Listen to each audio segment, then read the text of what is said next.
So, hello everyone, we're live. It's a real pleasure to welcome you on our first roundtable of our advisor network at RevBrains. This will be a monthly talk on different topics around revenue operations that are, interested for everybody or concerning everybody. So it will be, I think also Kostadin is joining here. Kostadin, you're joining right away live. Okay. Hello. So we have a six-pack of great people, including me, of course. Before I give the round to each and every one of you to, just share a few words about the topic in yourself. A few words about RevBrains. RevBrains is a revenue operations consulting company that actually builds on the model of working exclusively with experienced RevOps leaders, such as the people that you're going to enjoy seeing today on our live roundtable. So we are actually focusing mostly on building and helping building, scaling SaaS companies, their revenue engine, and of course their RevOps org structure. When we speak about the RevOps projects, there is always, words around, let's say, what are the positive outcomes? What is the desired result of such transformation? And everybody is speaking about increased revenue, better alignment, like better streamlined processes and technologies that actually talk to each other. And when it comes to the cultural change, when it comes to the change of each and every one of the stakeholders and the people within the organization that are going to be impacted by this transformational project, of course, there are different ideas, there are different hypotheses and scenarios about that, but I just want to have this topic for our first roundtable because for me, it is very important for the positive outcome of such an initiative that undergoes a company. We have great minds today, and I would love to give the round to each and everyone to, say a few words about yourself, and of course, just put your main statement around our topic today. And I will start with the lady among us. Hi, Lior. Really happy to have you here. I was hoping I wouldn't be the first one. Sorry. No, that's fine. That's fine. Okay, so hi everyone. My name is Lior. I'm from Tel Aviv, Israel, and I'm the head of revenue operations at Belldots. I think I've been revenue operations even if before everyone knew what is revenue operations is 9 years ago, because it was really easy to start the career from sales and marketing operations and then transition into the full customer journey, even if you are just that person as sales ops. And I think like we can speak a lot about it, and I guess we'll have a very interesting discussion today about RevOps, what it means, and how companies really see this function and how critical it is, and how it even defined, between not just companies, but even regions and territories, which is super funny, because I think part of our job is when we first join a company, or at least, keep doing that during our role, is defining the territories and regions and ICPs and customers and everything. And I think the same is happening with us as revenue operations. And what does it mean in terms of defining the customer journey, defining the KPIs, defining what we should do or not do, what should be focused on or not. What does it mean to be more a strategic function than technical and tactical one? I have a lot to say, but I will. I think a lot in change management in RevOps is exactly related to what you said. Exactly. Lastly, in terms of strategic versus tactical visions of everything around revenue operations. But yeah, we're going to move to that. I'll give the word to Kostadin. You can check your mic now. If it's not working, I will move to the next person. No, it is working. It is working. Okay, yeah. Nice to meet you all. My name is Kostadin. originally from Bulgaria, but living in the Netherlands for the past years. I've been in customer success and actually really focused on everything, I would say, more post-sales and even pre-sales, because that's something that, due to the pain points in the post-sales processes, have led to my involvement in a lot of operational sides in the various organizations I've worked in. I've also experienced a lot about the change management, how you have to change management on not only from the top, but also within your team and your peers, even sometimes in operations or like marketing, to really to understand what customer success teams need at the end of the day to do their job in the most efficient way. And very often it comes with changing the mindset of people on, especially not only tactical but also strategic level, as Laurie said. So to take this bridge that she kind of created and to continue it, it's really important from a strategic perspective to know what where the gaps are in the organization, which processes need to be changed, and what needs to happen at a scale, right? So that's one of the challenges that I always see in organizations, is they think like short term, like what's happening next quarter or the next 2 quarters for like 300 customers, but they don't think about the 3,000 or 30,000 customers, how that's going to impact them, right? So this is always a challenge. And the combination of data and like the data silos that are widespread in organizations, it's something that I encounter always, and it's something that it really hurts me when I see it, but I embrace it with a smile, and just go for it and try to tackle it and solve it at the end of the day. Yeah, thanks, man. Really appreciate it. Darren. Yeah, Darren Fay, Director of Revenue Operations and Intelligence over at Instructure. And when you look at revenue operations as a whole, we do a lot of change. Most of our job is around improvement and process. And when we do roll some of that stuff out, the success of that project is hinged on our ability to effectively manage our change management. And without a successful change management strategy, the hard work that the revenue operations team does can fall flat.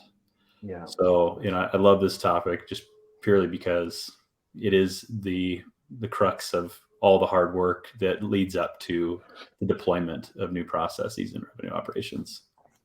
Yeah, thanks, Darren. Totally agree with you. We're going to speak about this, the element of the strategy when it comes to the implementing change and driving change within the organization related to RevOps. The other friend and person from the other side of the ocean, Ben. Yeah, hi, good morning, everybody. It's morning here in California, anyways. Great to be here. Former head of revenue operations for Superb AI, and currently I'm the founder of Rev Plus. But really excited to be here and chat about change management. For me, it's all about making sure that everybody's on board with what's going on. Just like Darren said, we can have these great plans and great vision for what we want to happen. And as soon as we, on the operations side, go and put something in place, if we didn't get the sales team or the customer success team on board with why we made the change, or what the change is meant to do for us, if we can get them to buy into the outcome a little bit, it really helps us. And I think one of the challenges there is, if you don't have a great change management strategy, especially if you're building something that's for data, and you don't get the why and how and all that shared with the team, your new the source of data that you're really driving to build something on, just it's not going to be there, right? They're just not going to fill in that field. They're not going to do that process, and the strategy or the analysis that you were hoping to do based on your new process or field or structure just isn't there, and all of a sudden you've spent months building something and have no ability to analyze it. So for me, it's a lot of data, and the importance there is huge. So I'm excited to chat more about it. Totally agree. I think one of the the ways that you actually can prove the positive outcome of change is to have a good data, to back up this. So totally agree with you. And Nicholas, give the word to you, man. Hey everyone, Nick here. I'm Vice President of Revenue Operations at CloudCall. And yeah, I very much like Lior started a long time ago in sales operations, and quickly realized that the full benefit of a streamlined, centralized operations would come the moment that we managed to bring everybody on board and bring everybody into this cohesive vision of what much more efficient operations could look like. And so I moved into marketing operations and then customer success operations, because I also believe that the optimization should come from the very beginning of the funnel to the very end. That's where you see the full transformation happen. And then gradually moved into RevOps, but always in SaaS and technology industry, which is also a misconception that I see a lot out there, that RevOps is just SaaS, but it's not, right? It's also about implementing optimizations and change throughout different organizations from an operational perspective, but also from insights and data and the actual foundations. And to me, change management is introducing a new perspective on something, right? We basically are just stuck sometimes on doing things the same way that we've been doing for a long time because it works, right? But sometimes it might not, it might hit into a wall.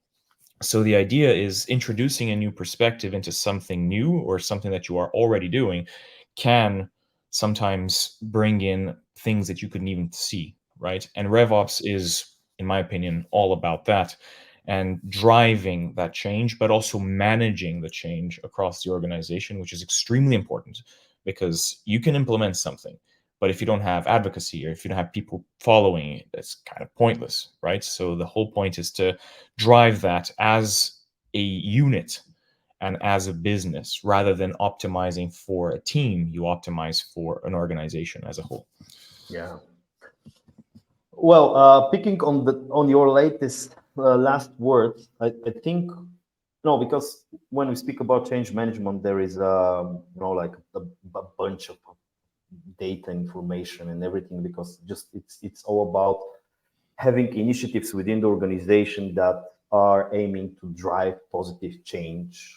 And for for us living in this world of how must I say, the AI era, we're going to talk about AI, of course, very hot topic. But I think when we speak about revenue operations specifically, this project has more on his shoulders, because exactly it actually moves the company into another level of unification in terms of the engine. So we're not hearing any more different noises. We're hearing just one and the same noise from the whole revenue engine, if I must use this kind of metaphor related to the car engine. So I think here what Nicholas is saying is exactly, first of all, we need to tell the story. We need to speak about this change in a way that people are understanding that this is something very important. But let's bring everything down to some practical stuff. So what are the positive outcomes that normally companies need to expect when they undergo a RevOps transformation? So just in a very practical way, I don't know, everybody feel free to, just start. I will not start with the lady this time, but if No, but I have something to say. Yeah, then say it. I wanted to say first, I think the storytelling should be adjusted also to each department at the company, because I think the story will be different once you are preaching it to sales versus customer success versus marketing, and I think especially SaaS companies, but not just SaaS companies, also very traditional and old-fashioned ones. They are so used to having like the similar structure, and they are and sometimes it's also a sign of a power, right? They want to have this function under them. And if it's not RevOps, it's marketing ops, sales ops, and CS ops, because they feel that if they be, under their team, they would not be biased to this specific vertical, right? But as I see it, and I think this is what we're seeing, revenue operations, basically, if we are taken out from the a specific go-to-market team, and we are being part of it, and it's not just sales, marketing, and customer success, it's sales, marketing, customer success, and revenue operations, then we are not biased towards the company. So our success is the company success. Yeah. Our success is each team's success. Like, we provide services for each go-to-market team to make them be the best version of themselves. And it's, I think, and this is the real change management, because we are not just, it's not we are taking responsibilities, because the responsibilities were there.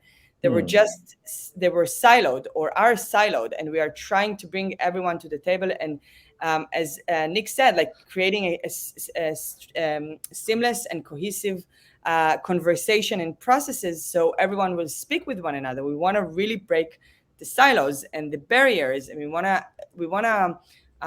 are promoting communication. We are pushing towards that, but yet again, we need to, the storytelling and the change management should be told to each team, based on their lingo, or based on what they know, based on the metrics that they feel the most comfortable with.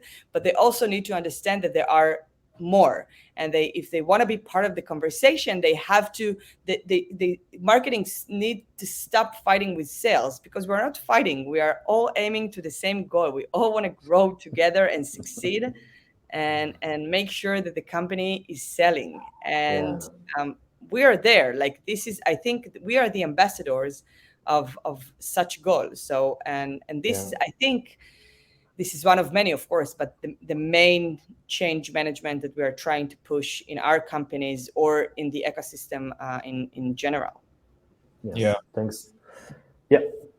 But adding to that, I think one of the questions that I get asked a lot sometimes is, are you guys customer facing?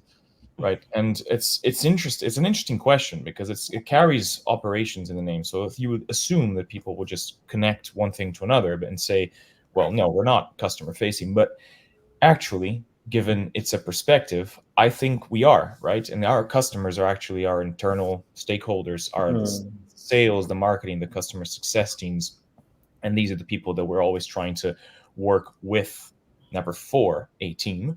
And one of the primary things that we can always think about is the silos, right?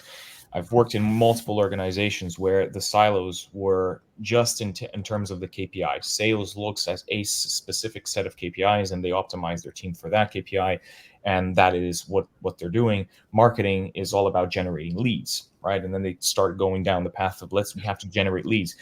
But breaking the silos is a very generalistic term, right? But what does that actually mean? What to me is breaking the barriers that make you think and optimize for a specific area, and think about how that impacts other teams, and try to go on the journey together. So one classic example is, instead of looking at organizations generating quantity of leads to say that you hit a specific number, if you make the BDRs and SDRs, or the marketing organization, the demand generation organization, focus more on what revenue you're bringing in from those leads, it suddenly becomes way more important and interesting to look not at the quantity of leads that you generate, because if I generate 500 leads and still get 5 leads that actually convert, I don't care about the other, right? That's gone. It's used as for you to fine tune and tweak your campaigns and all that. That's absolutely fine.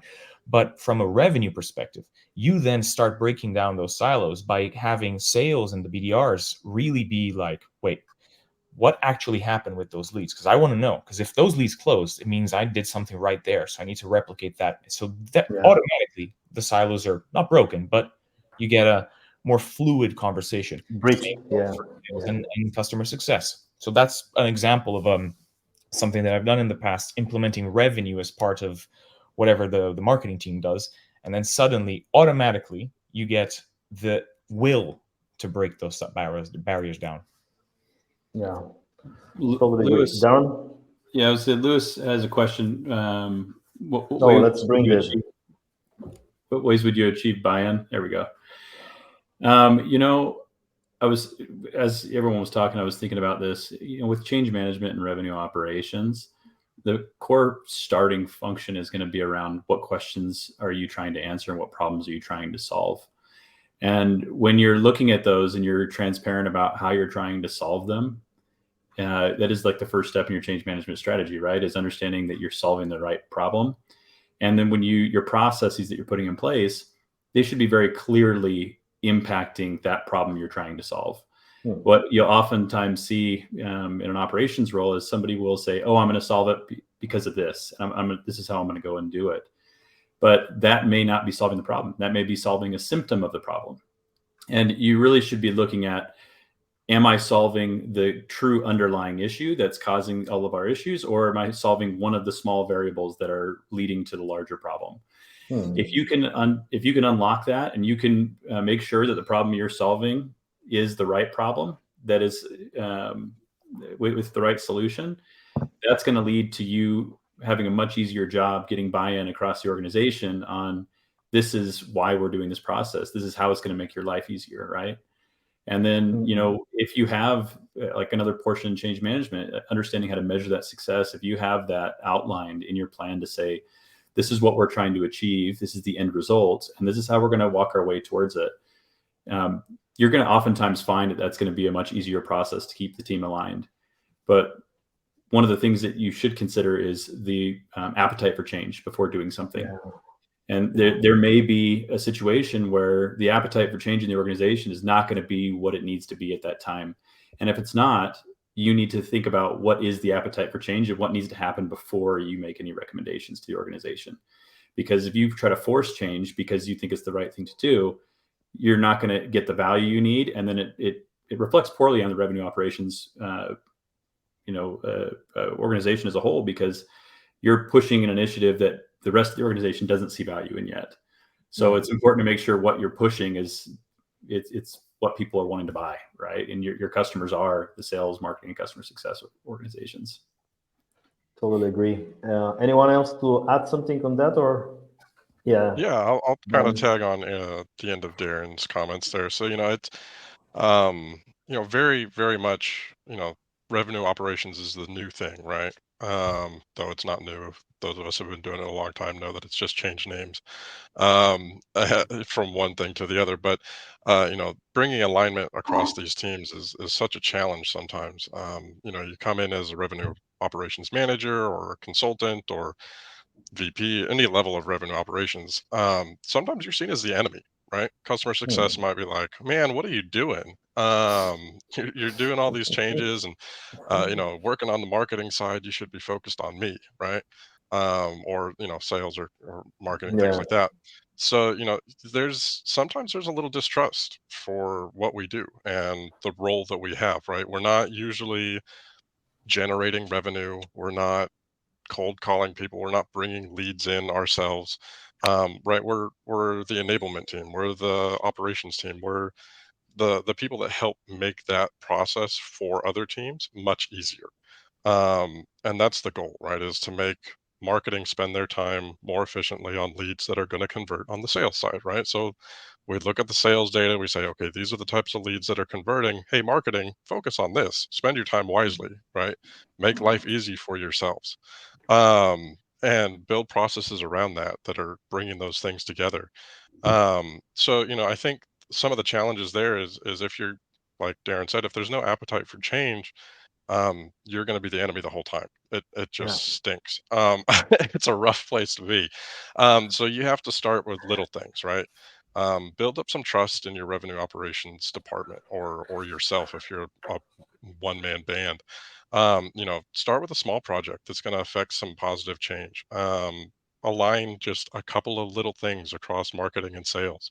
There you go. I'm just getting a random memes here. I'm going to put on the screen. So,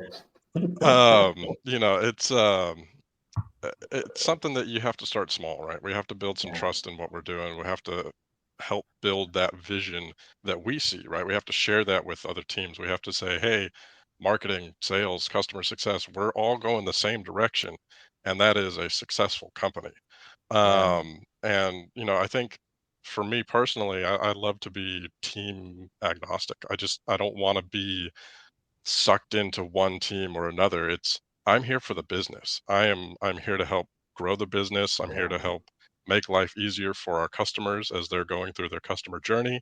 And I'm here to make life better for our internal teammates as they're selling, marketing, renewals, all that stuff. My job is to make life easier for everybody across the board.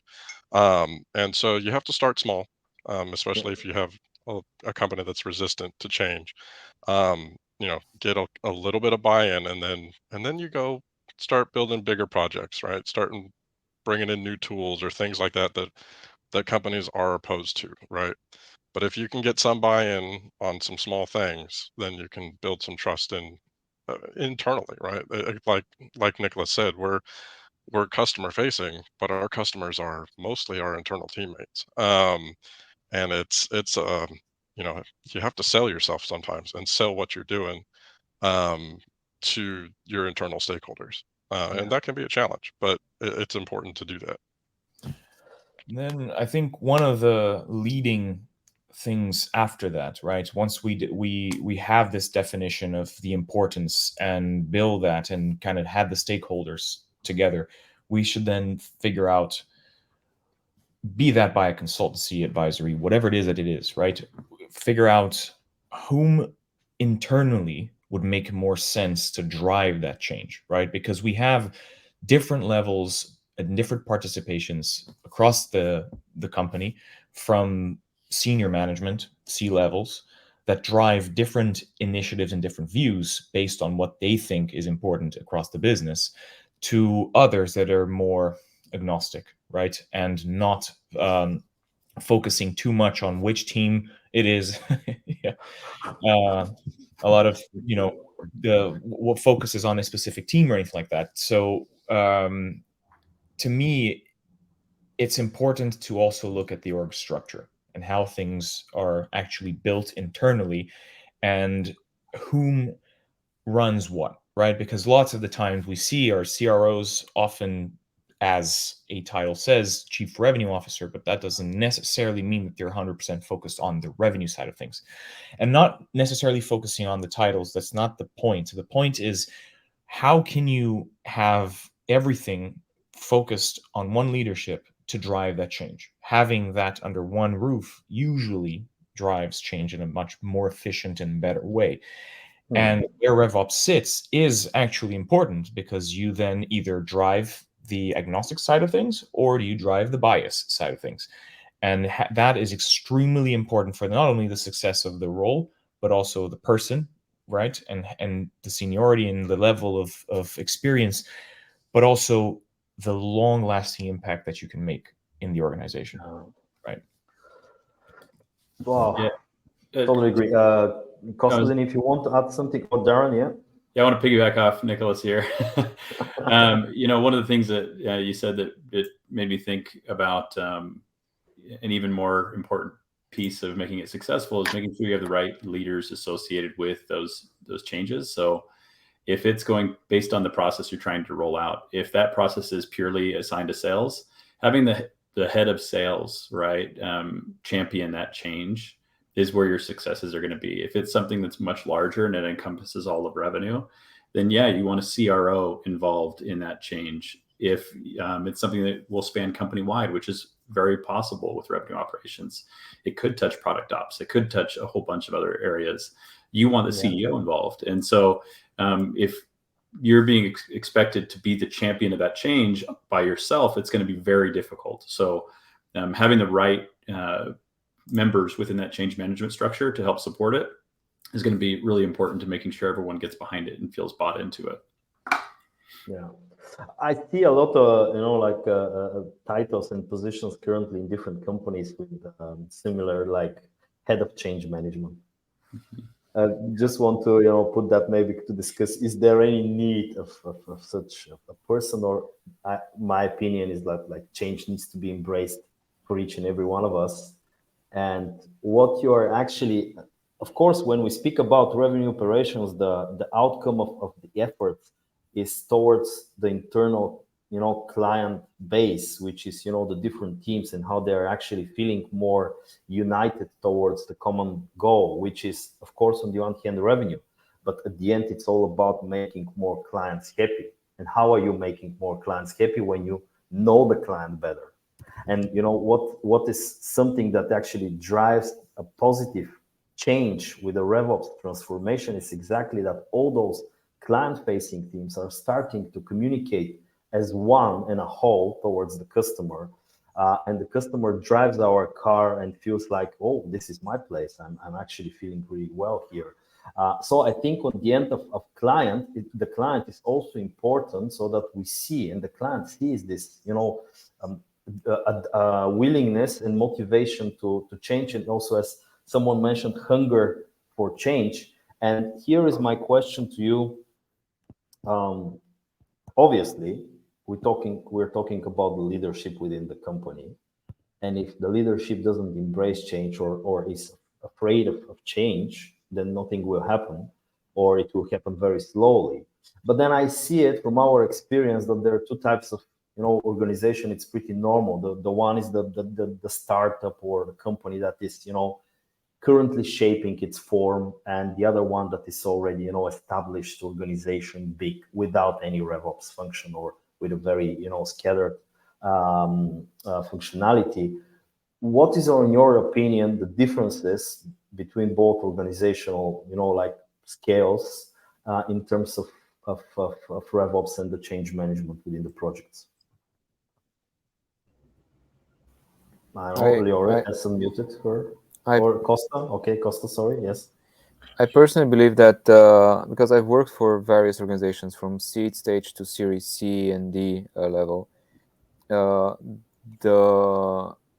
realization of the need for any sort of ops, because I've also worked in the years when it was called sales ops or marketing ops and business ops or revenue operations nowadays.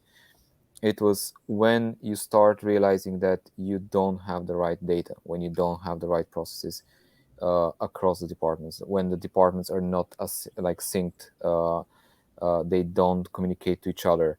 And I think you definitely see that between A and B stage, and B to C most definitely is when companies really realize that that to get to the next funding round, they really need to consolidate the data that actually would show them where they can focus on everything else that somebody mentioned earlier, like in terms of ICP, what is your market approach, what works, what doesn't work, and really to streamline and to scale the processes. Because without a person that you said it very well, like you at the end of the day, like I'm in customer success all my life, like I face customers all day. And in customer success, you're also like in change management. You feel the pain and the happiness all day, right? Yeah, and I feel it like externally and internally, like the change management, because you have to change the mindset of customers to take your platform, to adopt it over the competition that they used before, or to not go to the competition, and then internally to make the change together with other teams for the better for the customer in terms of like processes with revenue operations. And I think it comes down to the common goal. Like what sort of organization are you? Are you like sales driven? Are you product led driven? Are you what is your end goal? That also drives like really the focus also for organizations. The angle, and the top down approach from like leadership, it's like I think Darren and Nick mentioned it really well. Like if you have like a common revenue goal that everyone is aligned. From sales, bringing healthy clients and very well qualified leads and customers, that helps the customer success at the end of the day, not to firefight churn every day or every month, because everything comes together. So I think it's really ties up to like a common goal. But yeah, the change management comes from like different stages and different challenges organizations face. Totally agree. Someone else? Yeah, I want to add, I think usually when the company has a solution or product that is market fit, right? meaning it's from Series A. I think it's similar to when you're building a building, right? You need to build the foundations from the beginning, because this is what will help you scale. Because eventually, like, and again, sometimes I hear companies or founders that say that we need to bring revenue operations, or at least sales operations, when in round B, C, when the company has at least 4 to 6 million ARR, which is, again, okay. This is you can think it might be reasonable, but yet again, how you achieved $4 million in ARR, but if your foundations and the processes and everything is just not working well or not working at all, then you will have, it's not really ARR. It's either false positive, or your churn rate is super high, but nobody really measure that or understand what it means. And then, and again, you want to build the foundations from the beginning in the right way. You should bring the experts to do that. Not everyone, and I'm saying that I'm not a great salesperson. I'm not a great CSM. I'm not because this is not what I do. I might be if I would be trained, if I would be part of a team, if I would have a mentor. I'm like, we're good in what we're doing, because this is, and that is why we got to this place, right? So, and I think, and this is also a real change management, like management and founders need to understand that they, like, you can hire experts for every team that you're building. Revenue operations should be one of them. We don't, and again, I understand we don't have to be a 5 to 10 people team from the beginning. We can be a one-woman show, one man show. Just to build everything, the foundations and from the beginning. But yet again, you need to understand this is not a real one woman or one man show. You need to, along the way, to plan the budget and plan the structure in a way that, throughout my career, I did a 5 people job. But this is why I left companies after 1 year or 1 year and a half, because I couldn't do that anymore. Not because I didn't love the company, not because I didn't love the processes, or I didn't see potential. Yeah. It all came to an end, right? But this is what it means. It means that we're also a team, because once you build the foundations and you are ready to scale, you need a team to help you to do that. You are not just growing from selling. You're not just growing from completing an onboarding process. You are not just scaling from retention or land and expand and creating upsells and generating more revenue. If you want to scale, you need the experts to help you to do that in every area in your company or domain. And you need those leaders to help you control these domains and help you. And this is how you also gain trust. Yes. Like, you work with your peers and you try to find your allies, and then you build the foundations in a way that you can scale smartly, right? And I, from my personal experience, by the way, when I joined my company, from the beginning, and we built all the infrastructure, and a year later we've decided to change the strategy. It was very easy to change it, not just as a concept, not just in the processes or the training. It was super easy to change it also in the tools, because we are building it in a way that we can scale. And if scaling means also changing the strategy or changing or tweaking the processes, it will be easy. And then you will not have to just delete everything and build everything from scratch and just fixing the data all over again, and then get stuck in the data management and data cleanup all day, every day.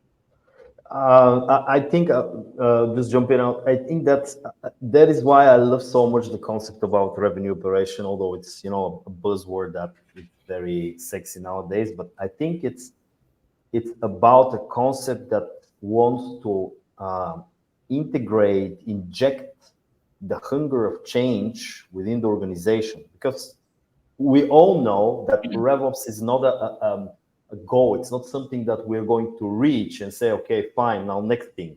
next change. No, it's just a new perspective of how we actually need constantly to change our engine towards, like everything that is changing around us. And if we manage to reach this level of unification and alignment, the next change is much more easier, as Lior mentioned. So if we have the foundation, it's like you're building a car that is a city car, and you're really fine to drive them with, I don't know now, I need to say 50 kilometers per hour, but our guys in US maybe need to say it in miles. I don't know. And then you decide, oh, my car is really good. I drive it. So it actually goes. Then I will go to the highway and I will race with the more, race cars, and then nothing happens. And it's not just, you need to push new horsepower within the car, but you need to restructure the engine. And it's actually up to the foundation, as you mentioned, how you're going to restructure the engine from the foundation, just to rip it off and build it new, or just build on what you actually already created. And that's here the mindset that we need to send maybe to companies that are exactly on the way, that they need to realize if this is the product that they want to sell and if the market wants the product. But while you're doing this, you need to think about the big picture. What if I succeed? What if I'm the next unicorn? What happens next? And I need to think about now, and this is something that I want to say. And I know that we have a limited time and we need to talk about lots of things. So I'm just giving the round to the other guys just to say a few words, and then I have another question here, if someone wants to. Yeah, I'll add one thing. I think that with revenue operations, there's a million things in the world we can change, right? And I think there's always something we can change that'll improve the business, but we don't always have the resources to do everything we want. Yeah. And I think the key is, hey, let's focus on what's most pressing for the business. And the very key factor is iterative phases. So you may do something now to allow the business to see immediate value, but that doesn't mean you don't stop lobbying for the long-term solutions that are the right choice. But in some cases, it's going to be painful. You're going to need to make some decisions to get a short-term gain for the business so that the business continue to run. And it may not be the ideal change, but it will be a change that will be replaced. Yes. And I think that's a hard thing to, as like an operations professional, to look at it and say, well, I'm okay with this not being perfect. Totally agree with you. Very true. Yeah. Ben, Nick. Yeah, I think. Here? Yeah. Yeah, I think to your question of what's the difference between young companies in startup mode and these big companies that have been established for a long time, I find that in the small companies that I've worked with, the Series A and B and C, they've had a VP of sales who bought a tool and tried to implement it halfway, and then they've had the head of customer success buy a tool and it's implemented 3/4 of the way, and marketing is using a half-baked tool, and they're all redundant in some way, shape, or form, right? And so there's just this, speaking kind of those silos, right? Where in the startup mode, it's you got to survive, right? I get it. You're a team of like 5 people you're just running and taking what you got and going with it. But at some point, if you're going to get to that next step, you have to have, like Lior said, that strong foundation where you're just, right, we've built this out. Now we can align the teams, have some aligned processes, things like that, a centralized place where all these tools can be managed as well. I think that's an important part of RevOps, where you're maybe not the system admin for every one of these tools, but you are the brain behind how these things work together, right? You're not spending redundant money on a HubSpot sales instance and a Salesforce sales instance, and another tool that has redundant features. So you're helping save money in that way, and saving time and driving efficiency in that perspective. But once you have an established centralized group that's kind of holding these things together, then you can say, okay, now we add team members, we add, new groups to the fold, bring in some, new types of marketing teams, new types of sales reps, build an enterprise division. That all comes from having a strong foundation where everything's aligned to start with. And some companies get really big before they ever have a chance to to do that, or they probably had a chance, but they just decided not to at some point. And so when you come into a larger company, and I've worked at some very big ones that purchase other companies, and you have to bring their tools and processes and their products into the fold, and that's a big challenge, right? Because one, you probably don't have a centralized team to start with at some of these big companies, and then you're bringing in new things and new teams and new products, and you're just scrambling to catch up. So it's not this easy scalable thing where you said, okay, here's the foundation that we built, here's the tree and the branches, we're just going to add leaves to it and let it grow. That's the way it should be, right? We're letting this grow from a strong base, and going from there. So I think that's a challenge. Younger companies, when you got to get buy-in on these young teams to, like, hey, let me take some of this off your plate. Like, this should not be something you're worried about. Let me build the engine. You guys just sit behind the wheel. Yeah. Let me be your Uber driver. I'll be okay. We'll get you there. Um, but at the big companies, right, it's just, okay, we got to take this and restructure a lot of things, right? It's like you said, taking the whole engine out, and maybe you need to switch from an engine in the front of the car to in the back of the car and become like a Lamborghini or whatever. But that's a massive change for big Yeah. companies where, all right, that's a total redesign. I recommend all the time, I advocate for early adoption of revenue operations in some way, shape, or form. Early on, maybe you just need a consultant. Maybe you just need somebody to come in and be that person to Yeah. bounce ideas off of or align a couple of little things. But as you grow, you're probably going to need a RevOps manager. You're probably going to need a director, going to get a team underneath you. And that's all going to help Yeah. grow the company. Yeah. Totally agree. Totally agree. I think here is and you mentioned 2 times the word consultants, which are often seen as the enemy within the organization. And it's a huge topic around that. So how are external and internal partners being able to work together toward a common goal? And exactly here, I think, lies the secret of success. And it all depends really on the leadership and the founder of the business, just to be able to choose the right moment for starting in that direction. And I think, yes, we are working with also scaled companies, and we see that alongside our RevOps project, there are hundreds of other initiatives related to digital transformation or whatever else, and we need to somehow synchronize this.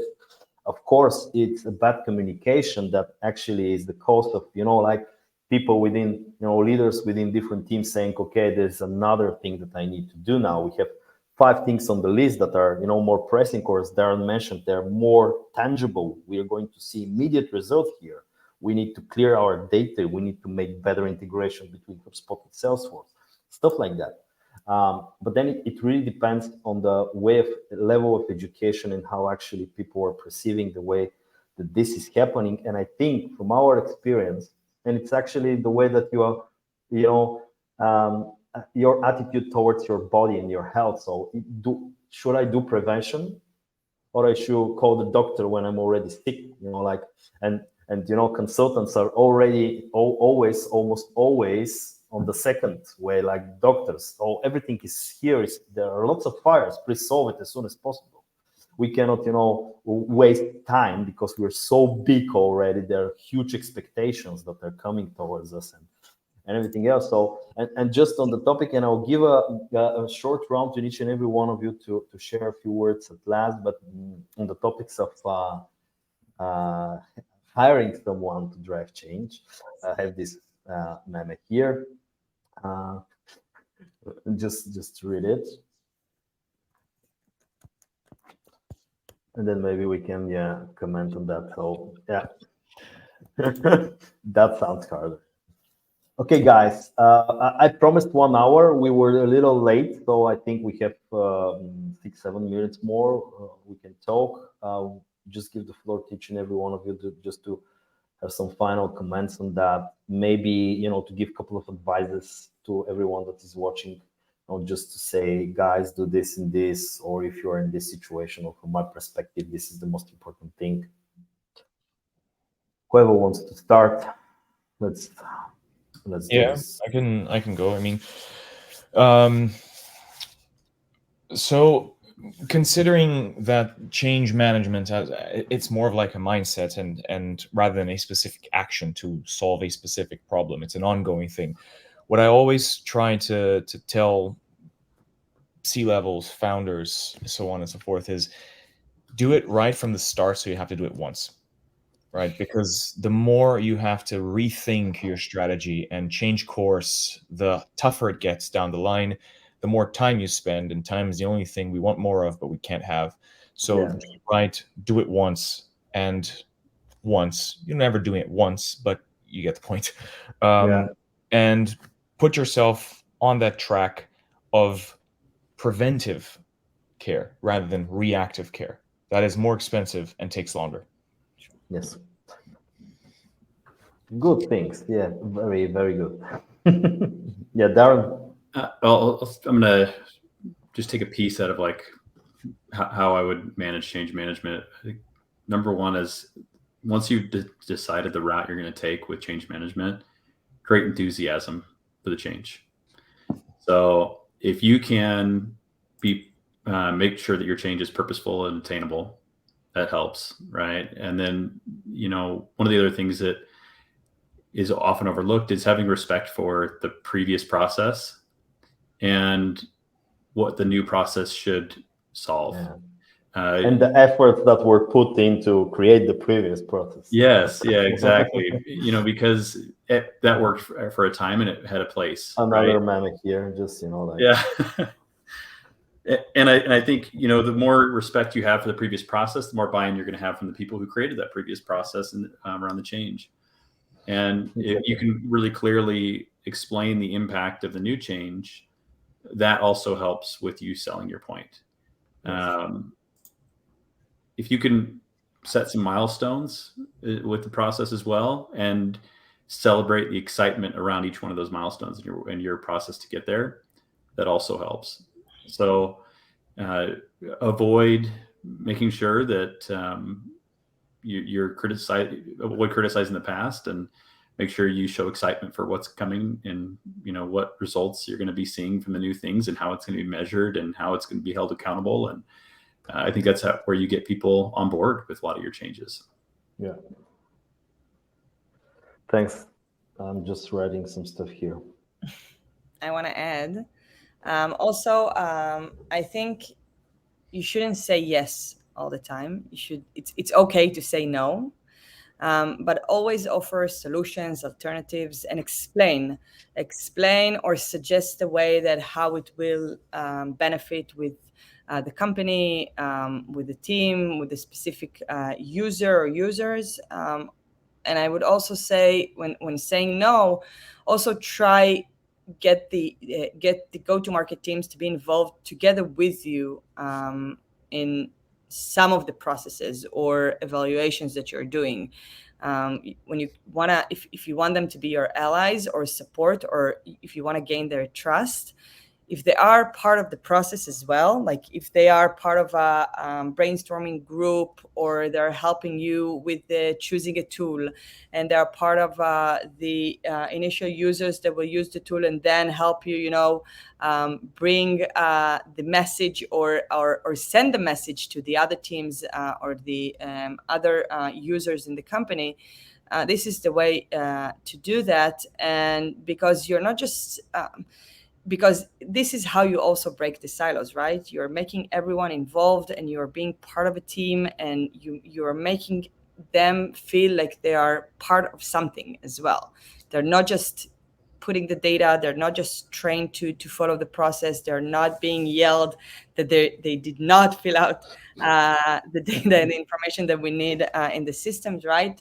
They're also part of the evaluation, and they're part of everything. So it's just, we're doing this together. It's not us versus them or them versus us, right? It's we're all aiming for the same goal. So yeah, totally agree. And the fear just mentioning here, the fear of losing my job is always there. Yeah, always. Yeah, but if you're losing your job, it means that you shouldn't be there. Like they Shouldn't don't be really there. understand they don't understand the concept. They don't understand what RevOps is. They don't understand why this is essential and critical for the company. And I think that's a message to ourselves as well, because if we are constantly fear to lose our jobs in the company that we're working at, so Due to the change. exactly, it's not worth it. That's what I'm saying. No, yeah, it should be due to the change, not because of. And if it's Yeah. because of, you shouldn't be there. It means Yeah. that they're not ready for they're not ready, not even for change management. They're not ready for anything. They want to control, they want to be micromanagers, they want to be like, they want to have it all on their own and have the discussions to themselves. And it's like, and it's just, it's useless. So they're not ready, and you should. There are many companies who are looking for such pivotal function to help them, grow, scale, and be part of success. So, yeah, there you go. Thanks, Leo. Ben? Yeah, my last comment would be, use the data, right? We've always been told to build these stories around data for executive level people, right? Why we see what we see, the trends that we're looking at, why the change is about to happen. But normally when you hear about that, it's okay, tell the story to your boss, your executive team, your C-suite. But for me, it needs to be something that you're building a story for customer success. You're building a story for sales. You're building a story for marketing. Bring all that together using your data. You have the resources there. If you're not in the data and you're not in the weeds of what's going on at your company, you're just flying blind, right? Or you're shooting from the hip, whatever, analogy you want to use. But being able to sell that to your internal team, you have to be able to tell a story, right? This is what we're seeing. This is why it's happening. And let's change. And it's Yeah. 7 a.m. here, so kids are awake. But I think I'll end there. So thanks so much, That's the guys. change. Yeah. Yay there. Thanks, Ben. Constantine. I think it's a little bit of a bridge to Ben what he said. What I'm gonna say is like take a 360 view of like all your, pre-sales and post-sales motions. Look at what data is missing and what data is not communicating to another data. Look at potential integrations between, and what you can combine. But also, like, if you're trying to drive change in a certain way with whatever department or multiple departments, sometimes the change doesn't come only from the top, which we're very oftenly, going first for. And if we get a rejection and we're like, oh, we give up on the change, go one level lower.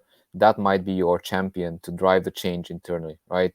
Whether that's like, the assistant or the team lead or whatever, the title is, go ahead and like, poke that guy, because that guy might be facing those challenges and issues that you're trying to solve on a larger scale, because sometimes they see the bigger picture better than the top level people, that they just see the the so-called lagging indicators like the churn and the revenue and so on.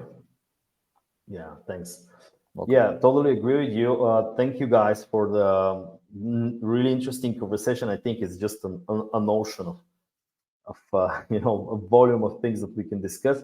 I just put the comment around our next edition of the RevOps Mastery. Some of the guests they are going to speak also on the conference. We're going to touch upon that topic in various forms for sure. But for me personally, and I want to join here on the common statement, is that RevOps as a transformational project is a mindset that needs to be impregnated, integrated in the minds of the leader. So if we speak about top bottom up or top down approach, I think RevOps is a top down approach, because it's more of a philosophy that needs to be connected with the vision of the leader of the given company, and he or she needs to sell this on a very practical level to his people within the company. And I think the way that this can happen the best is to work with people like you guys, like, RevBrains, like other colleagues, RevOps consultants, because the one thing that you think as a leader can handle is change management. And I often been told when I ask them how we're going to tackle this, like this is a significant change within the company. Oh, leave this to us, no problem. You're just, optimizing our systems. You're getting, you're building the blueprint. You're giving us the KPIs. You're, bettering the engine. We're going to handle everything around change. But how is a very important question. We are interested in knowing how you're going to handle the change within your company, not like threatening people or just saying you're going to do this. Those are the guys that are going to do this and you're going just to cooperate. This is not a change. This is something else that actually backfires after that. So I think here the mentality of the leader needs to be really, okay, I need to invest in something that will pay with 99% certainty if done right in the near future. If I'm so convinced in my product or service, then I need to build a better car in order to rise with to ride with the best. And that, I think, is the moment where you start thinking about how you can invest in your better revenue engine architecture. Thanks a lot for that. We're going to announce very soon our next edition in October. It will be another topic that we're going to discuss and align here with our advisors at RevBrains. But if anyone actually has idea what we want to or can we discuss next time on our roundtable, just feel free to chat or to DM me. And everybody, thanks. Ben and Darren, thanks for the early getting up. Kids are already awake, so we need to be very adaptive to change. The little engines are already running. So yeah, thanks a lot, and see you next time for sure. Appreciate it, guys. Thank you. Thanks, Thank you. everyone. Thank you. Thanks, everyone. Bye-bye. Thanks, everybody.